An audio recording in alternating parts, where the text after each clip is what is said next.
رہے ہیں کیا دکھائی دے رہے ہیں؟ یہ خدا نہیں. تو جو دکھائی دے رہے ہیں وہ خدا ہیں، جو خدا ہیں وہ دکھائی دے رہے ہیں. ان سے مانگو. اب جب ان سے مانگو کی بات جیسے ہی وہ ہاتھ اٹھاتے ہیں کہ میرے خدا مجھے ٹافی دیجیے، اب وہ سب چھتوں سے ٹافی برسنے لگتی ہے. لیکن یہ کہاں پر برس تو رہی ہے، آپ نہیں پائیں گے. جو جگ رہے ہیں وہ پائیں گے، آپ کیسے پائیں گے؟ اب وہ عیسائی پادری کی بات بچوں کے سمجھ میں آ رہی ہے کہ وہ خدا وہ ہے جو دکھائی دے، جو دکھائی دیتا ہے وہ خدا، جو دکھائی ہی نہ دے وہ خدا کیسے؟ مانگ رہے ہیں بچے، وہ مل بھی رہا. اب اس نے چیلنج کیا کہ مسلمان خدا اس کو مانتے ہیں جو دکھائی نہیں دیتا، اس سے مانگ کے دیکھو. اب مانگ رہے ہیں کچھ بھی نہیں آ رہا. تو پتا چلا کہ مسلمانوں کا کوئی خدا نہیں ہے ہی نہیں، یہ بے دیکھی بات کرتے ہیں. اسی میں کوئی معصوم بچہ مسلم گھرانے کا بھی بیٹھا تھا. اس نے کہا سر 1 منٹ کی بات ہماری بھی سن لیجیے. بات آپ نے جو کہی وہ 100% پرفیکٹ کہی ہے، وہ صحیح کہی ہے کہ جو خدا ہو وہ دکھائی دیتا ہے، جو دکھائی دیتا ہے وہی خدا. اگر دکھائی نہ دے تو خدا نہیں. بالکل صحیح کہی ہے آپ نے سر. اور میں اپنے ساتھیوں سے گزارش یہ کروں گا کہ میرے سر نے جو بات کہی ہے 100% کہی ہے، لیکن یہ بات 100% بے عقل کی کہی ہے، 100% بے عقل کی کہی ہے. اس لیے کہ جو سر ہمارے کہہ رہے ہیں ان کے سر میں عقل نہیں ہے، ان کی سر میں عقل نہیں ہے. لہذا ان کے سر میں عقل نہ ہونے کی وجہ سے میرے دوستوں ان کی بات نہ ماننا. اور سر اگر آپ کے سر میں عقل ہے تو دکھا دیجیے.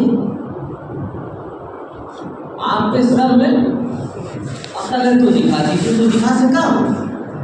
نہیں دکھا سکتا ہے. اس نے بچے نے سبق دیا کہ دیکھو سر جو بات کہہ رہے ہیں ان کے سر میں عقل نہیں ہے، یہ بے عقلی کی باتیں کہہ رہے ہیں. لہذا بے عقلوں کی باتیں نہیں ماننا. ان کی آنکھ بھی اندھی ہے اور عقل بھی اندھی ہے. میرا خدا وہ ہے جو مجھے اس دنیا میں دکھائی نہیں دیتا، لیکن مرنے کے بعد کی دنیا میں دکھائی دے گا. میں نے یہ مثال اس لیے دی کہ دیکھیے عقل میں بہت سی چیزیں ہیں جو آتی نہیں ہے، خود آپ کی عقل بھی نہیں آتی ہے، لیکن مانتے ہیں کہ نہیں مانتے ہیں. تو اسی طرح سے آپ یہ تسلیم کر لیجئے دین کی کوئی بات ہمارے سمجھ میں آئے تب بھی ہمیں ماننا ہے، نہیں آئے تب بھی ہمیں ماننا ہے. اب اس میں جو بیماریاں لگتی ہیں ان بیماریوں سے اپنی ملت امت کو پاک رکھنا، اپنی پبلک کو ان کی زبان میں سمجھانا، مطمئن کرنا، یہ ہم اہل علم اور علماء کی ذمہ داری ہے.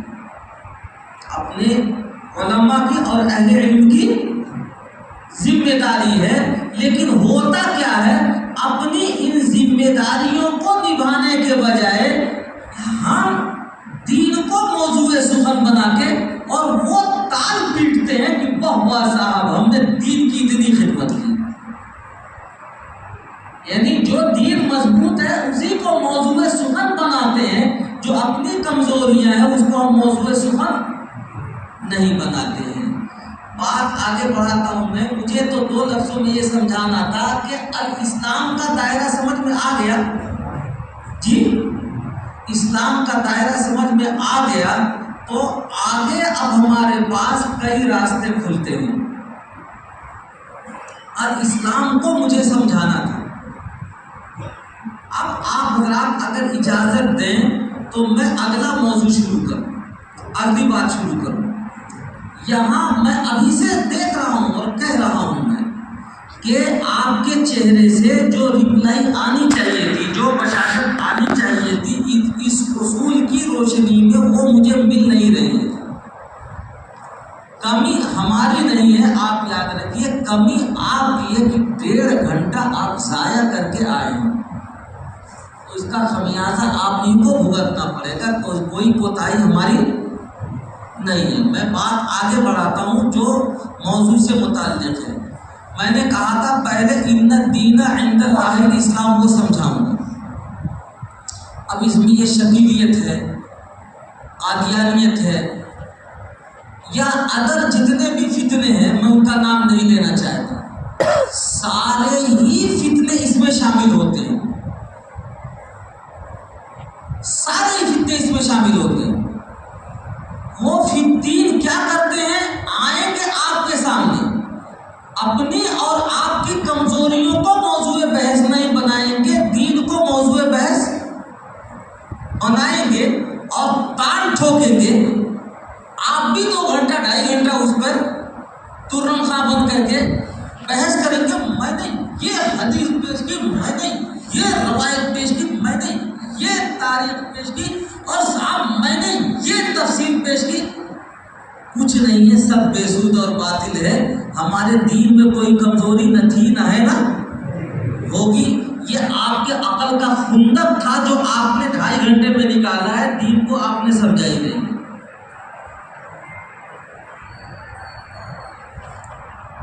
مجھے امید یہ ہے کہ آئندہ اب اس طرح کی غلطیاں آپ حضرات سے نہیں ہوں گی۔ جب علماء آئے تو ان سے یہ کہیے دھڑلے سے کہ ہمارے میں کمی کیا ہے، ان کمیوں کو موضوع سخن بنا کر، ان بیماریوں کو موضوع سخن بنا کر ان سے پاک اور صاف رکھنے کی مجھے کوشش کرو۔ دین کو ہم امام راضی سے سمجھ لیں گے، کتاب چھوڑ کے گئے امام راضی، ہمیں قلاش بنا کے نہیں گئے ہیں۔ دین کو حضرت امام نانوتوی سے سمجھ لیں گے، مولانا قاسم نانوتوی آئے ہیں تو ہمیں فقیر بنا کے نہیں گئے ہیں۔ آپ گئے ہیں تو اپنا بدل کتابوں کی شکل میں چھوڑ کے گئے ہیں۔ دین کو حضرت نانوتوی سے نہیں سمجھ پاتے ہیں، حضرت تھانوی سے سمجھ لیں گے۔ مولانا تھانوی آئے ہیں اس دنیا کے اندر تو ہمیں فقیر اور قلاش بنا کر کے نہیں گئے ہیں، وہ گئے ہیں تو کتابی شکل میں اپنا بدل چھوڑ کر کے گئے ہیں۔ ہم سمجھ لیں گے۔ ہمیں تو یہ سمجھاؤ لیٹسٹ زمانے میں ہمارے اندر بیماریاں کیا کیا پیدا ہو گئی ہیں کہ ان بیماریوں سے ہمیں پاک کرو۔ جب بیماریاں پاک ہوں، بیماریوں سے ہم پاک ہوں گے، آنکھ میں قوت اور توانائی ہوگی تو چشمہ لگانے کی ضرورت نہیں ہوگی، ہر چیز مجھے خود دکھائی دے رہی ہے۔ ابھی کی پوزیشن یہ ہے کہ ہر بدین دین کو موضوع سخن بنا کے اپنا چشمہ آپ کی آنکھ پر لگا دیتا ہے، کہتا ہے دیکھو دکھ رہا ہے نہیں، اور وہیں سے آپ دیکھنا شروع کر دیتے ہیں، ہاں صاحب دکھ رہا ہے، اب اسی کو آپ دین مان رہے ہوتے ہیں۔ یہ آپ کے آنکھ کی بھی خرابی ہے اور آپ کی عقل کی بھی خرابی ہے۔ علاج یہاں آنکھ کا ہوگا، عقل کا ہوگا، وہاں دین کا نہیں ہوگا۔ یہاں علاج کرو تو دین کیا ہے خود بخود دکھے گا۔ بات آ رہی نہیں سمجھ میں آ رہی؟ اب میں بات اگلے موضوع پر آنا چاہتا ہوں، پھر آپ حضرات کا موقع دوں گا۔ اب یہ نہیں کہہ رہا ہوں کہ آپ حضرات موقع دیں گے تو میں آؤں گا، اس کا نام دارالعلوم دیوبند نہیں ہے۔ میں نے آپ سے گزارش نہیں کی کہ آپ حضرات وقت دیں گے تو آؤں گا، آپ نہیں دیں گے وقت تو آپ کی نسلیں دیں گے۔ ہم آئیں گے، آگے آپ کا وقت دیں گے اور انشاءاللہ پھر دوبارہ اس موضوع کو ہم سمجھائیں گے۔ بات آگے بڑھانی ہے کہ ابھی کا جو عنوان ہے جو میں پوسٹر پر دیکھا ہے مسجد میں، اور کل سے میں اشتہارات میں دیکھ رہا ہوں، اور آپ لوگوں کو سناؤ تو ہنسی آئے گی۔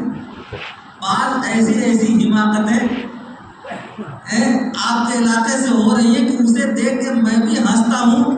ہمارے حضرت محتمی صاحب بھی ہنستے رہے، اور ہنستے ہوئے حضرت نے مجھے پابند کیا، بھیجا کہ نہیں اب تو ہر حال میں آپ کو جانا ہے، جانا ہی جانا ہے آپ کو ہر حال میں۔ حالانکہ یہ وقت ہمارے لیے آنے کا نہیں ہوتا ہے، یہ ہمارا تعلیمی پیریڈ ہوتا ہے۔ میں ان اوقات میں سفر کرنے کا عادی نہیں ہوں، لیکن یہ بھی ضرورت دارالعلوم کی ہے اور وہ بھی ضرورت دارالعلوم کی ہے، سبق موقوف کر کے دارالعلوم نے یہاں بھیجا ہے مجھے۔ تو جگہ جگہ دیکھ رہا ہوں تحفظ ختم نبوت کا بینر لگا ہوا ہے، اور تحفظ ختم نبوت کی خدمات انجام دینے والے وہ لوگ ہیں جن کو ختم نبوت کی خاص بھی واقفیت نہیں ہے۔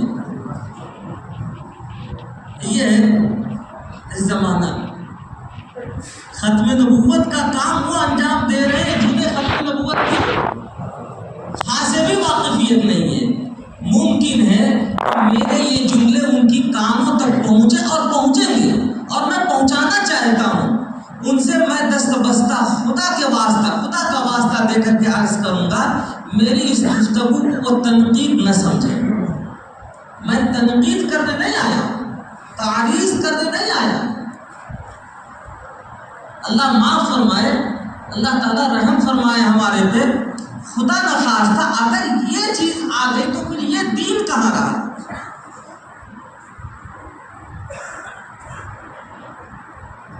حضرت کتنی ضربیں لگائیں گے آپ؟ اس کے لیے اوقات تو خاص ہوتے ہیں اللہ کے وہاں۔ یہاں حضرت مولانا پروسما صاحب دامت برکاتہم نہیں ہے، میں منسلک ہوں حضرت سے، لیکن ضرب لگانے کا وقت الگ ہوتا ہے، یہ نہیں ہوتا ہے۔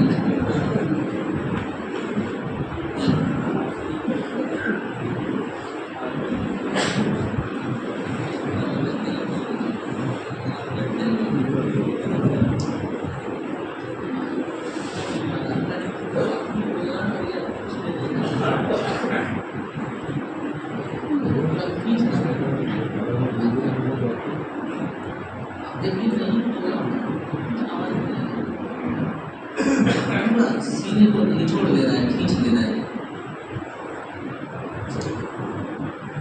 چلیے درود شریف پڑھیے، اللہم صلی علی سیدنا مولانا محمد وعلی آل سیدنا مولانا محمد وبارک وسلم۔ میں عرض کیا کر رہا تھا کہ یہ بورڈ لگا ہوا ہے تحفظ ختم نبوت کا۔ اگر آپ حضرات اجازت دیں تو میں اس بورڈ کو سمجھا دوں۔ جی ممکن ہے آپ میں کچھ لوگ پہلے سے سمجھے ہوئے ہوں اور ہم سے زیادہ سمجھے ہوئے ہوں، لیکن میرا انداز کچھ نرالا ہی ہوگا، آپ سنیں گے، اس لیے کہ اس معاملے میں جنونی ہوں۔ چاہیے اہل محبت کو کہ دیوانہ بنے، پھر کوئی الزام نہ آئے گا اس الزام کے بعد۔ میں یہ نہیں کہہ رہا ہوں اس موضوع کا فرزانہ ہوں، اس موضوع کا دیوانہ بات آئی سمجھ میں؟ اب مجھ سے سمجھیے، تحفظ ختم نبوت پہلے سمجھا لوں گا